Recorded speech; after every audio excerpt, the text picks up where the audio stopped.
Greetings, everyone. Uh, my name is Beru, and today's section is going to be about control flow.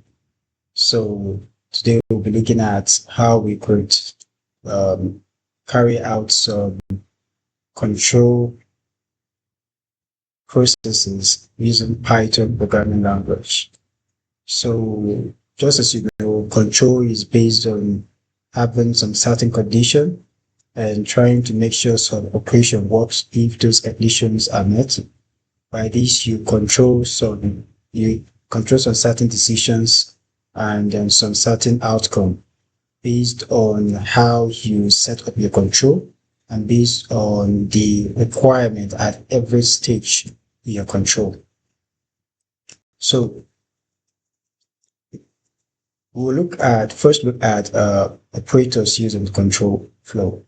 And these operators are very essential because they help in carrying out the necessary actions based on their states at a particular time, right? So we'll look at the first operator, which is the equal operator, and the equal operator kind of compare uh, and check if the two states or the two values of a particular variable or a particular output is the same. So if they tend to be the same, the resulting outcome is true based on that comparison. And then we have the not equal. So the not equal is just like the opposite of equal. So if the the variable is not equal to the other variable, or if the value is not equal to another value, then it is said to be true as its outcome. We have the greater than, which is from the example we have here. Imagine it's a 7 is greater than 3. Definitely that statement is true. And in contrast to the greater than, we have the less than, right? So in this example, we have 2 is less than 8, which is true. And then in more uh, a little bit advanced state, we can add the greater than and equal to or less than and equal to as the case may be. Okay, we have other logical operators such as the AND or NOT, just as our AND gate, OR gate, and NOT gate in our logic circuit. So the AND gate tends to say both must be true before a certain condition can work, while the OR operator is an operator that at least one of the states must be true before the logic could perform its operation. And we have the NOT gate, which reverses the result. We have an example here, which we can just try. A variable x is holding a value 10, and we want to see apply some of this operation on that variable. So quickly go to our Visual Studio Code and set up our class for today. All right. So, okay, we could just create exercise for day 2 dot ipynb. Okay, so here, we just want to test how this control flows. So we say x variable x is equals to 8, right? And we have some operations that we want to see and check out the outcome based on what we've seen on operators using control flow. So we have is the x value greater than 5 is it equal to 10. So we'll see if the resulting outcome tends to be true.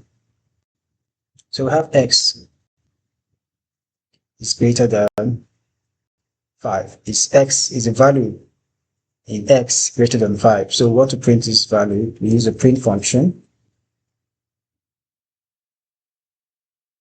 This x value greater than 5, right? So remember you're greater than. Then we'll see what is the resulting outcome. select our internet virtual environment, and okay.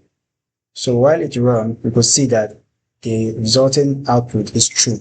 This is to show us that x is actually greater than 5 because the value that our x is holding is 8, and 8 is a value that is greater than 5. The other example says, is x equal to 10? So for us to implement this, we simply say x is with double sign.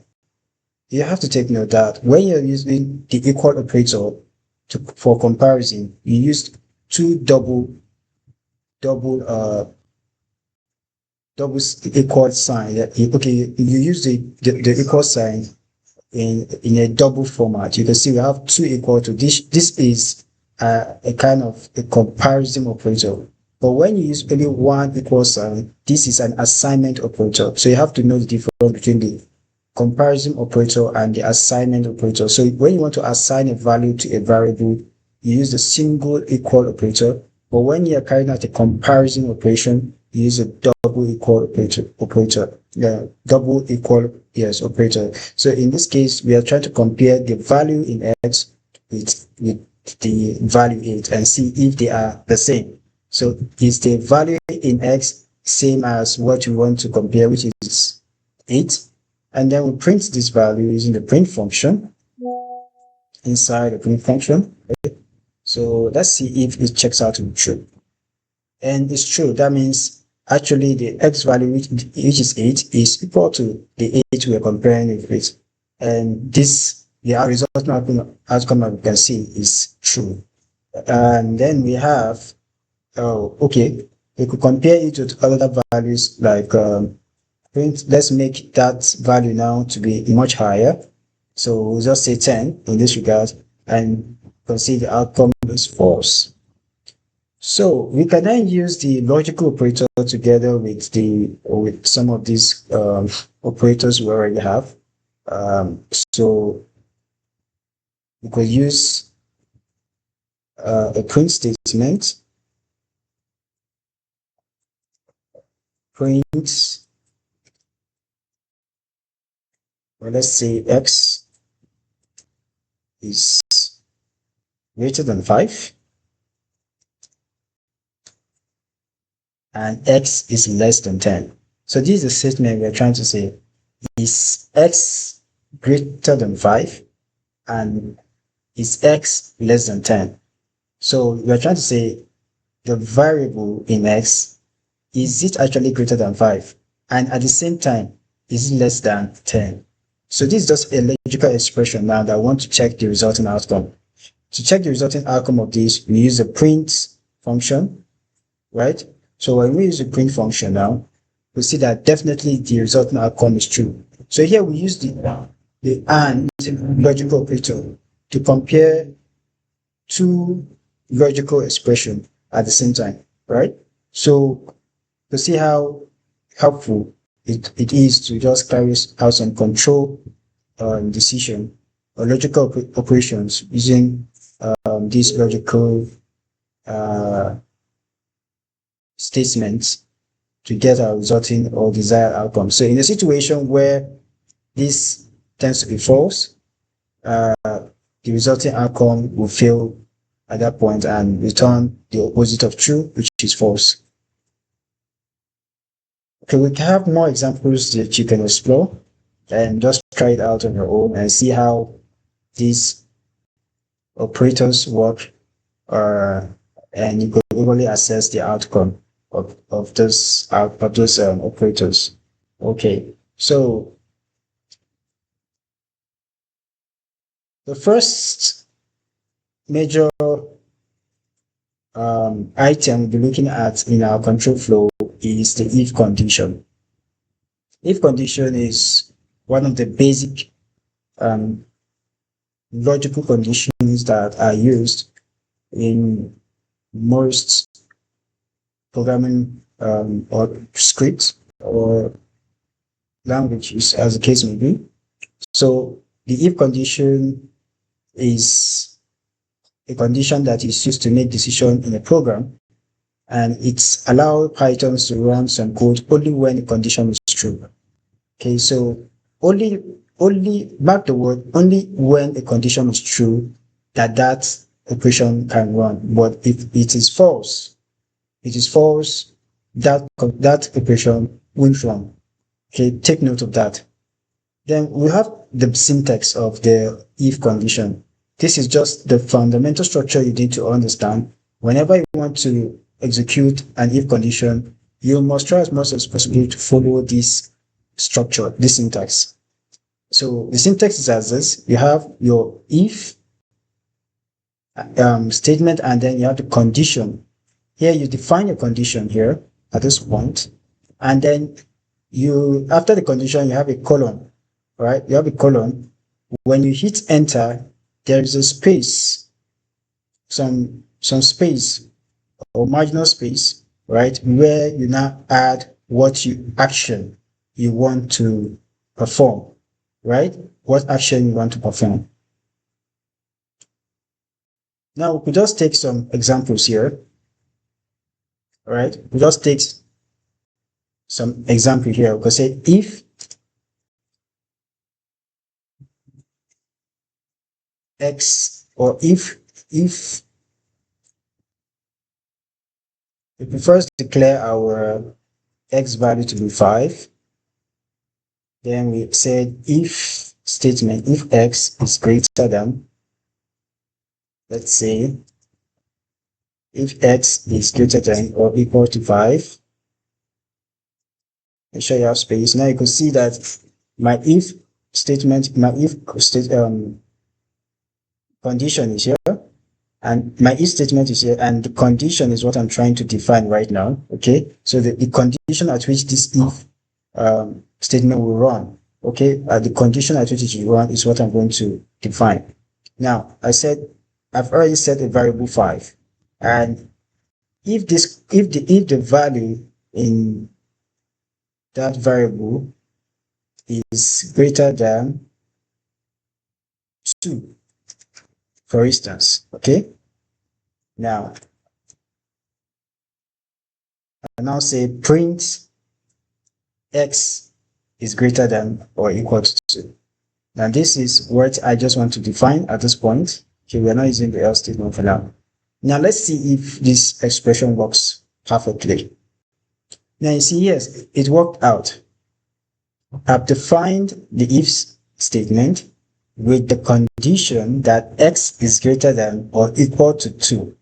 Now if it goes through this statement and I discover, yes, x is equal to 2, it will now come down and print what this statement. Now this may not be print, this may be another thing you want it to run based on your project, based on what you are, the task you're performing. It can be add a value, it can be remove this, it can be take any action. It must not necessarily be to print a particular value. So you can take any action depending on what that if condition is defined to do by the programmer. Okay.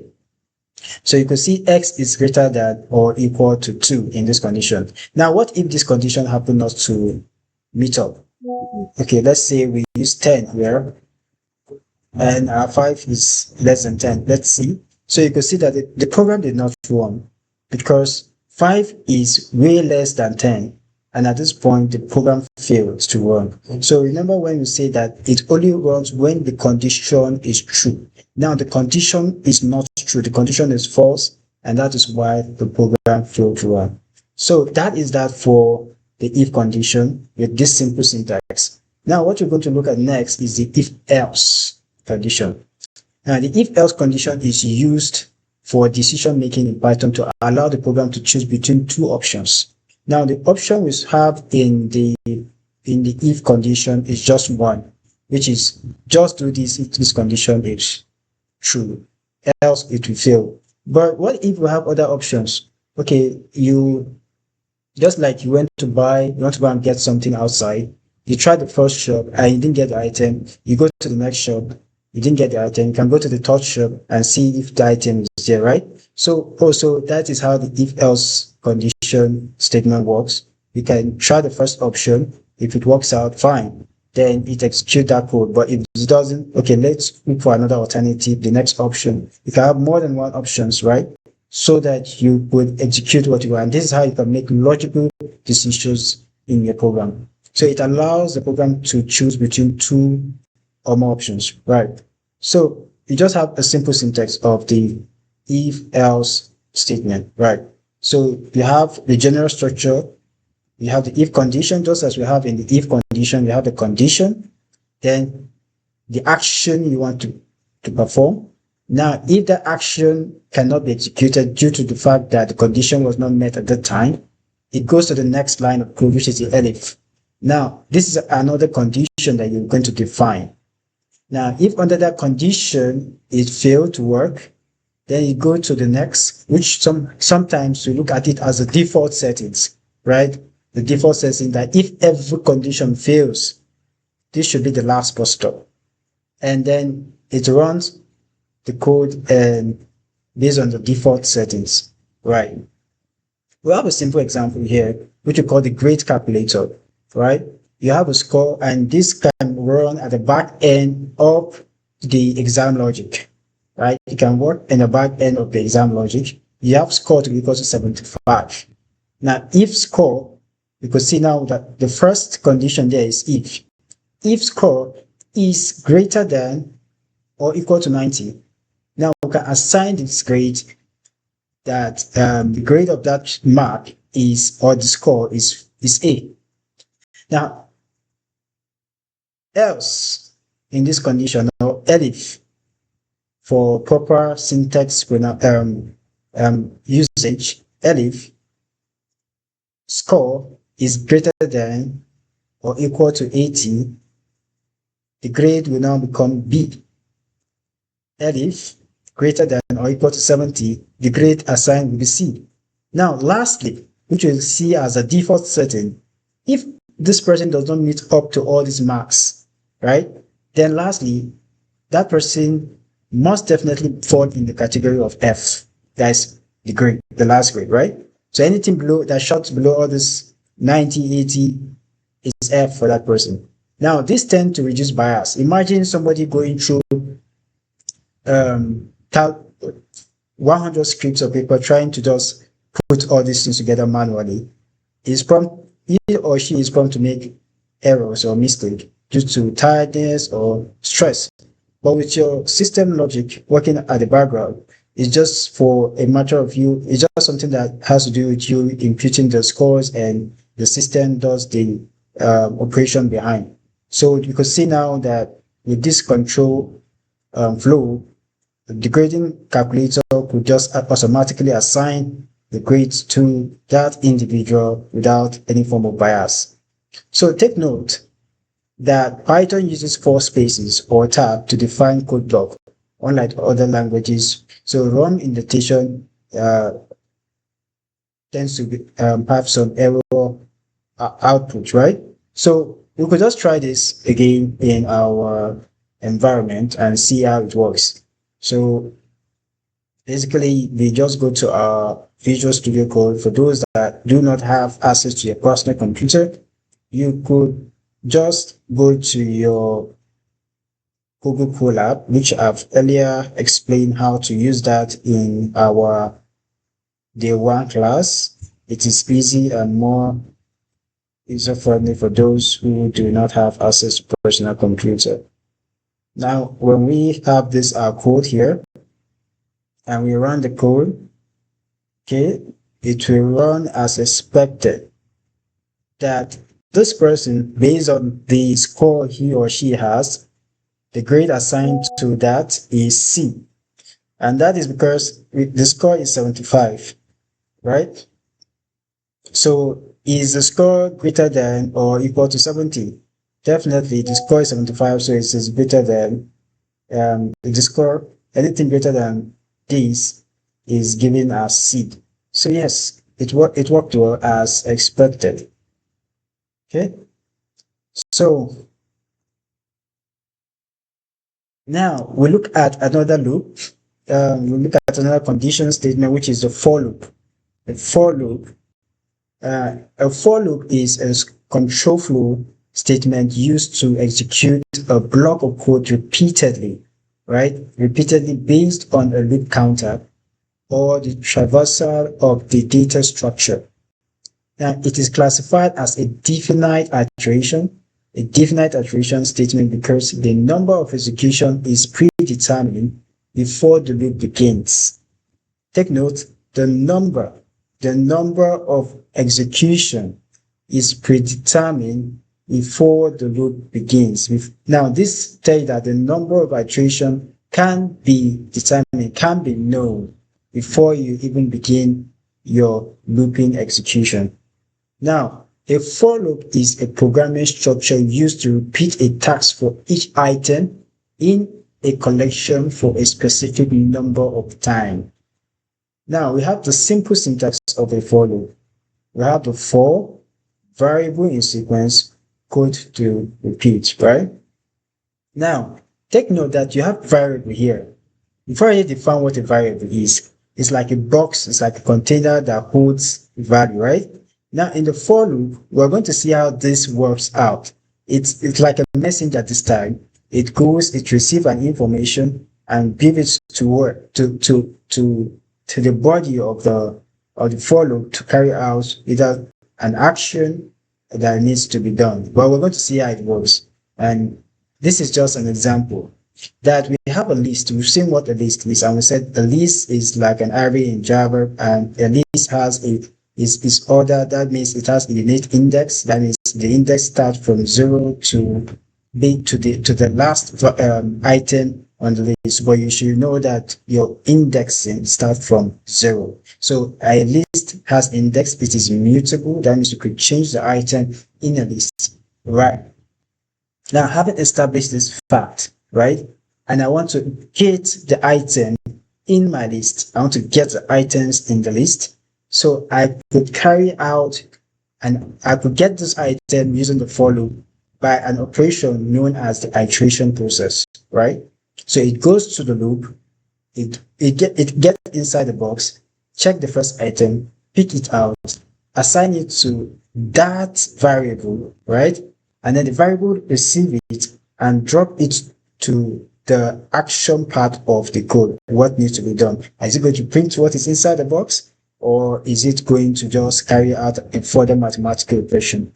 Now, it goes again to the second item, to the third, to the very last item, and gets it out. So it doesn't go in and pick every item on the go. No, it goes, fetch one, bring it out, go fetch the second one, and that's what we call iteration, repeating that same pattern of operation over and over again until the list gets exhausted. Now, as you can see in this example is the for loop operation. Now we have the variable defined, which is the fruits in fruits, right? So the fruit now is a variable without the S, is a variable. Then we said go inside fruits that contains our elements. So fruits is a variable that contains the value of what we want to, the values that which we want to obtain, which we want to fetch from. Now, the action we want to carry out here with this for loop is that print out those values inside that box for us. Now you can see that at each point in time, it goes inside, fetch the first item, in this case, apple, print it out, goes back and then fetch the second item, which is banana, print it out, goes back and then fetch the third item, cherry, print it out. And we'll just see it practically how it works. So we go to our studio and then we define a variable fruits. We have apple, banana, orange. Then I use my for loop, right? For fruits, in fruits, right? Print fruits. And then I run this code. Now you see that it went inside the box, fetch fruit 1, went back again, fetch banana 2, went back, fetch orange. And this is how it does until the list is exhausted. Now you recall we said that our for loops are iteratable. That means you can predetermine the number of operations before it occurs. That is the number of times that the iteration will take place. And I could say that it will run exactly how many based on the number of items that in this loop, which is 1, 2, 3. So we could see that this for loop ran 3 times in operation. We have apple, banana, orange, and it stopped. Okay, so that is because there's the item that is being applied on is sequential in nature, right? So with these, we make progress to seeing how for loop can further be defined. You could use the range function to establish the range of values at which we are going to iterate. Okay, so we can say range. Now, what is this range we are trying to define? You could see the output of a range.